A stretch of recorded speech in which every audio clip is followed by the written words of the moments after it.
Have you ruled out signing an agreement that might be for more than 12 months? That would be a decision for government. Do you guys actually have any awareness of what is under discussion? Yes. You do, great. So I understand that the final decision would be up to government, but do the negotiations canvass the mere possibility of signing an agreement that is of greater duration than 12 months? It's possibly worth going to the process at this point. We don't go into formal negotiations with the state and territory governments until the parameters of a decision from government. And so it's not possible to talk with the states and territories about the details around the length of an agreement until government's made a decision around that parameter. So that's got to come first, and then you cut your cloth to suit that?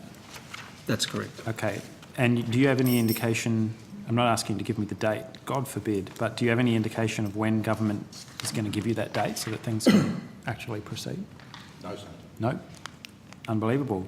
Do you have any estimate for us of how many people within frontline or back office homelessness support services have already lost their jobs as a result of this extraordinary delay? Which is not your fault, I understand.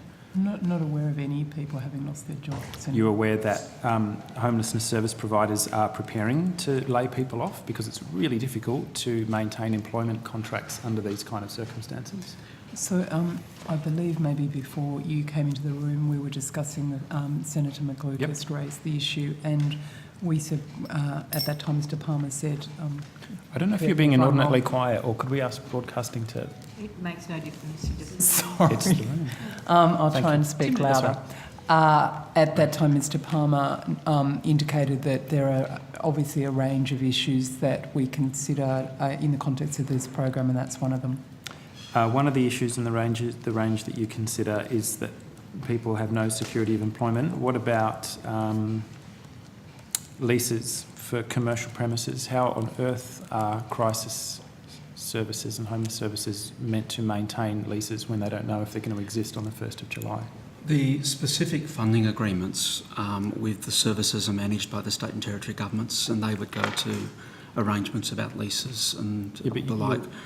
You're responsible for half of the funding. We are contributing half the funding through the National Partnership Agreement on Homelessness. And please be aware, I'm not taking a shot at anybody here at the table because none of you sit in the executive. It's that the Commonwealth Government, maybe on your behalf, Senator Fioravanti-Wells, is putting an extreme and I would say untenable strain on people who are just trying to do a really difficult job in withholding any funding certainty beyond a few months. Might get to a question, Senator Ludlam. Do you have a question, Senator Ludlam? My question is, can you please stop doing that? Well, Senator Ludlam, can I just remind you that... That was a question. That this is now... the coalition government picked up the pieces in this space. No, don't start. I didn't ask about the former government. Well, Senator Ludlam... I didn't ask about the former government. Senator Ludlam, you asked me a question and I am answering it. You've been in government for 18 months. Senator Ludlam, Senator Ludlam, you gave a highly politicised question. You gave a speech and a politicised question. You can allow Senator Fioravanti-Wells to answer. Go ahead. Please don't interject. I mean, do not forget that the previous government did not provide for funding beyond 30 June 2014. So this government is now embarking on appropriate measures in this space, and I expect that we will consider arrangements in the context of the next budget process. Okay. Is anybody, either through you, Senator Fioravanti-Wells, or through any of the officers at the table, able to table a specific list of services that were cut or abolished or put out of business by the $21 million cut before Christmas?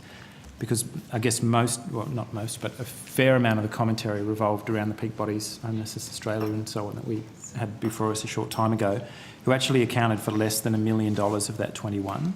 Senator, we actually addressed that particular question so in the they'll find previous something on the session. transcript? Sorry? I'll find something on the Yes, transcript. Senator, and we've taken on notice a question around organisations. About which ones? Great, thank you. Can I get any confirmation the $44 million that this government cut from the capital budgets of the homelessness service providers? There was no cut to the capital budget. There was no money in the forward estimates. Oh, Mr Palmer, really? Does let it go? Please don't berate the Just really. Well, allow him to answer. We don't need the sort of carping when a public servant answers a question. And Mr. Palmer, sorry, I don't know if you were finished or... I think I finished this one. Just to be really clear, so prior to the election now I'm out in my ears, 2013, there was no funding in the forward estimates for the National Partnership Agreement on Homelessness, which included everything, services as well as capital. When the decision was made last year to extend the agreement for another year, this government was committed to ensuring that service delivery continued, and therefore the service delivery component of the National Partnership Agreement on Homelessness was continued. Yeah.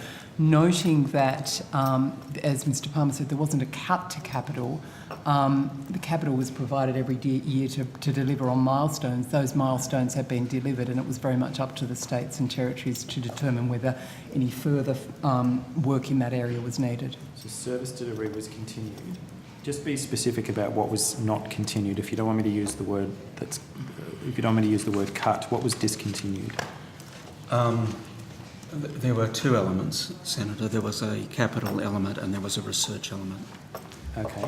What was the breakup, between the two of those? If you give me a couple of minutes, I think we answered this question on notice from the last estimates. The vast majority of it was the capital. Yeah, that's what I figured. Senator Ludlam, my recollection is it's been canvassed at a number of estimates hearings now, but I'm sure that Mr. Palmer has the figure for you. Thank you. I was going to whether there's any consideration of that funding being restored, because the capital budget, when we say capital budget, sounds a little bit anodyne. What it means is being able to provide more shelter, more beds.